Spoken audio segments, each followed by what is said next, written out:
September 12, 2023, Los Angeles, California. Police officers respond to a call and go to a luxury apartment located in the city center. Upon entering the place, they come across a female body tied up inside a refrigerator. The body belongs to Maleesa Mooney, a 31-year-old real estate agent who had not communicated with her family for days. What is up, guys? How are you doing? Welcome back to another video right here on the channel. Thank you for tuning in. In today's video, I'll discuss the Maleesa Mooney case, which occurred in California, United States. But before starting the video, please leave a like and a comment. It helps me a lot in my work. And for those of you who are just joining the channel, go ahead and subscribe because it helps me even more. So, without further ado, let's get to the video.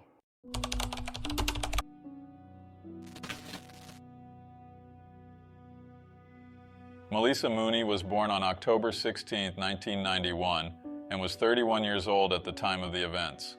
She was a woman with a promising career and lived in a luxury apartment in the city of Los Angeles, California.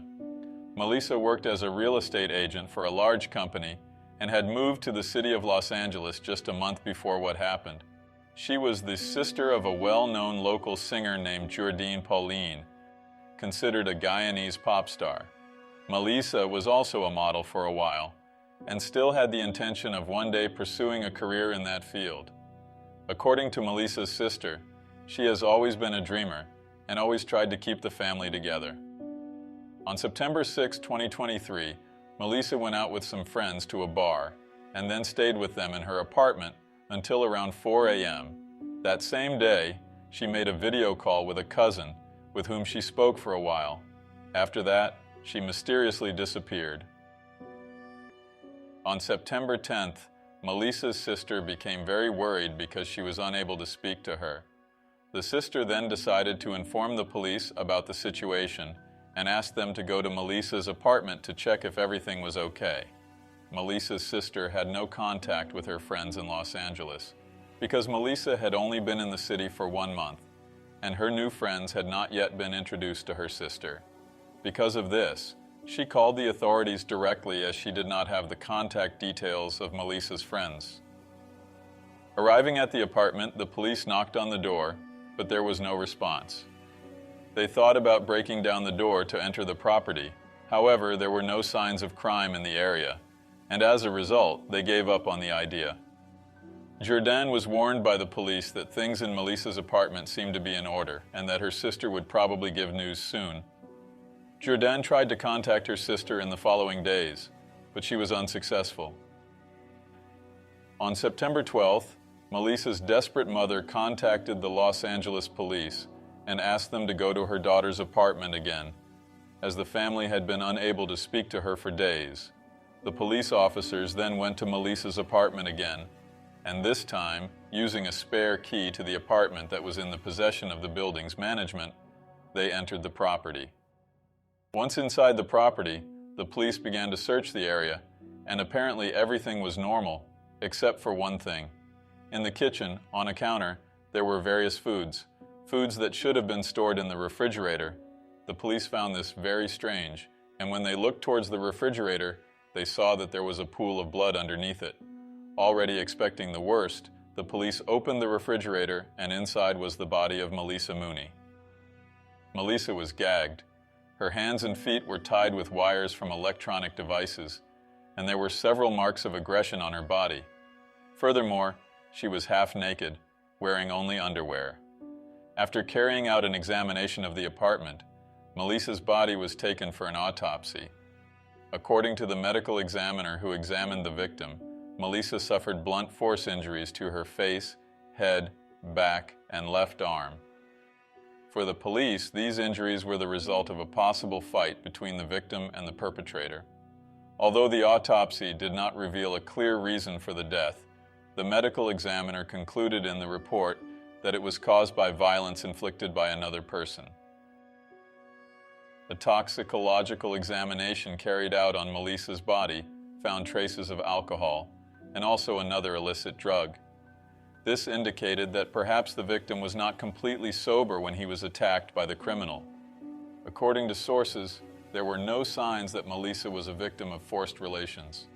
Based on the autopsy report and other information, the police estimated that the crime occurred in the victim's apartment on September 7th, 5 days before her body was found.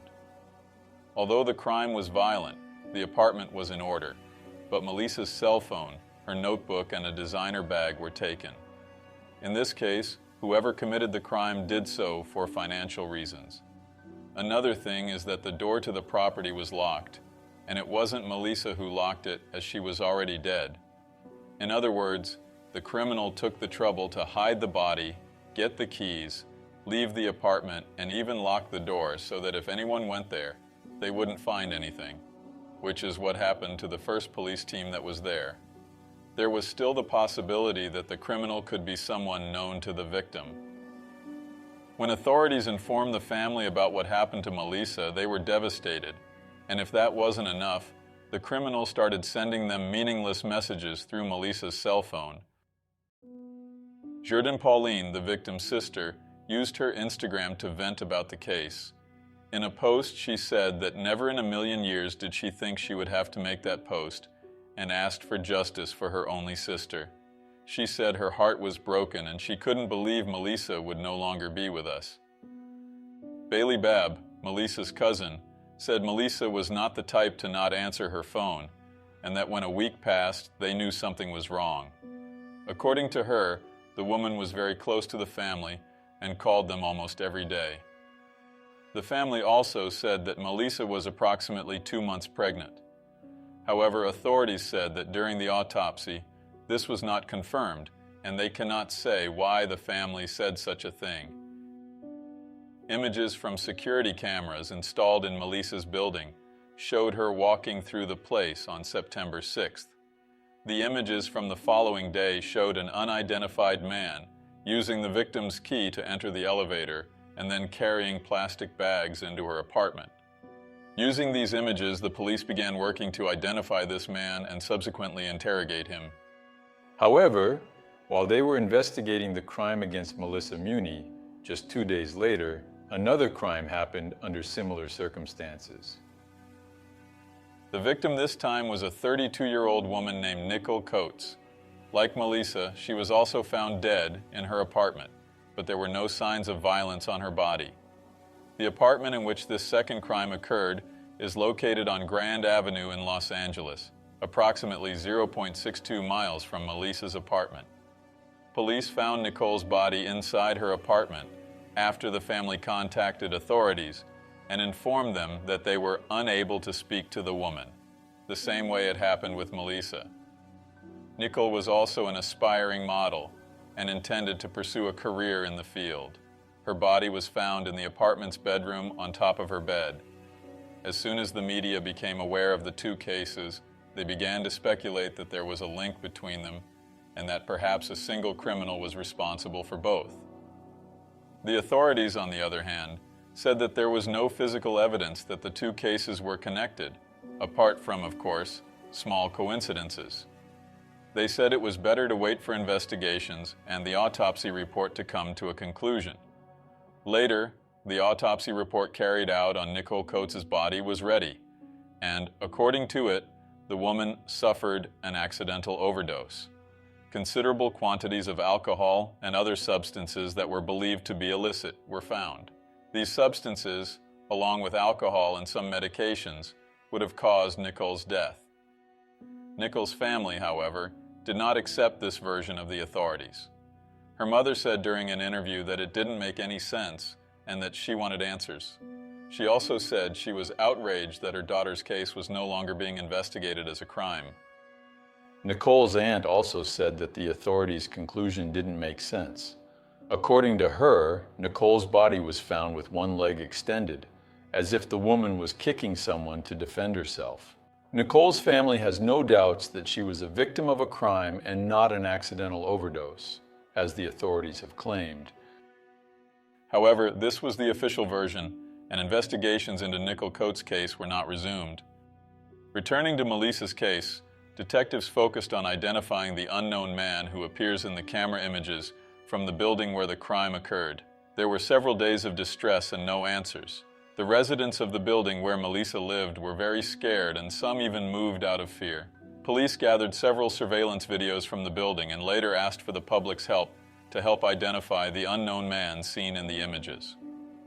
On November 3, 2023, police arrested a 41-year-old man named Magnus Daniel Humphrey. Magnus was located in Minneapolis and was later sent to Los Angeles.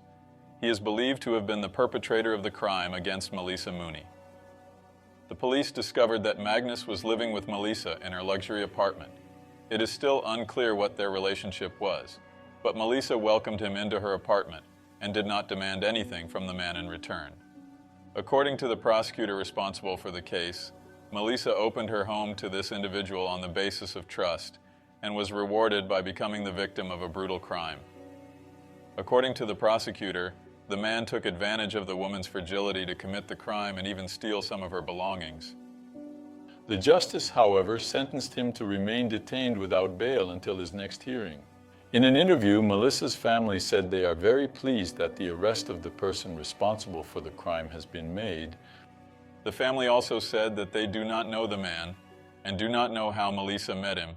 Authorities have not revealed the details and evidence that led to Magnus's arrest. They also didn't reveal the possible motivations for the crime, but it's speculated to be financial. Investigations concluded that it was indeed Magnus who placed Maleesa's body in her refrigerator while she was gagged and with her hands and feet tied. The man already has a long history of convictions for various crimes in different states in the United States. These crimes include illegal possession of a weapon, assault, harassment of women, and fraud. In the state of Illinois, Magnus was charged in September 1999 with aggravated assault, but the case was dropped. He was arrested again in 1999 and 2002 on several charges related to possession of illegal substances, including possession with intent to sell. In Minnesota, Magnus was convicted in August 2009 of second-degree felonious assault, and in May 2013 of third-degree felonious assault. At the same time, he was prohibited from possessing firearms and ammunition. He was also charged in 2009 with false imprisonment and aggravated robbery, but those charges were ultimately dismissed. Later in the same year, he was convicted of illegal possession of a firearm. Magnus Humphrey is currently being held in a California prison where he awaits his trial. If he is convicted, he could face a sentence of life in prison without the possibility of parole. Well, folks, that's it. Thank you so much for watching until the end. I'll be staying around here. A big hug and see you next time.